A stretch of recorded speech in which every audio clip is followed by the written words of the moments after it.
ഇന്നപ്പം നമുക്ക് highlight mall വരെ പോയിട്ട് വന്നാലോ? അപ്പം ഞാൻ മാത്രമല്ല അഞ്ചേച്ചി ഉണ്ണിയോളും ഒക്കെ ഉണ്ട് കേട്ടാ. ഞാൻ ഒരു വട്ടം പോയിട്ടുണ്ട് മുന്നേ, എന്നെ ചേട്ടൻ കൊണ്ടുപോയിട്ട് അങ്ങനെ ഞാൻ കണ്ടിട്ടൊക്കെ ഉണ്ട് കേട്ടാ.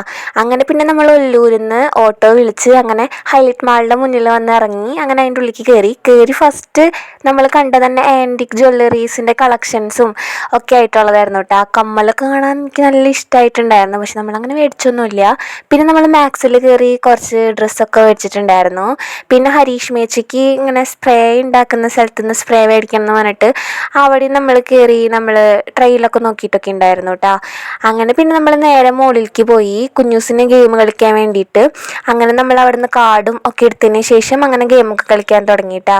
അപ്പോൾ അതിലൊരു റൈഡിൽ ഞാൻ അഞ്ചേച്ചും കയറിയിട്ടുണ്ടായിരുന്നു. എനിക്ക് ഓൾറെഡി ഇങ്ങനത്തെ സാധനങ്ങളൊക്കെ പേടിയാണ്.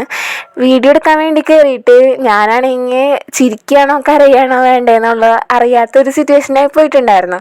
പിന്നെ എനിക്ക് ഹരീഷ് മേച്ചി നല്ല മസ്കാ ബണ്ണൊക്കെ മേടിച്ച് തന്നിട്ടുണ്ടായിരുന്നു. ഞാൻ ആദ്യമായിട്ടാണ് കഴിക്കണേട്ടാ. എനിക്ക് നല്ല ഇഷ്ടമായിട്ടുണ്ടായിരുന്നു, നല്ല ടേസ്റ്റ് ഉണ്ടായിരുന്നു.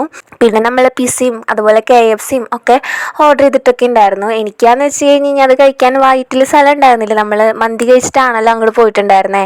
പിന്നെ നമ്മൾ 2-3 പുസ്തകമൊക്കെ നോക്കിയിട്ടുണ്ടായിരുന്നു. അങ്ങനെ പ്രേമനഗരം ബുക്ക് ഞാൻ വായിച്ചിട്ടില്ല ഇതുവരെയായിട്ട്. അപ്പോൾ അതൊക്കെ എടുത്തു. അങ്ങനെ പിന്നെ നമ്മൾ പതുക്കെ തിരിച്ച് വീട്ടിലേക്ക് പോരാൻ നോക്കി.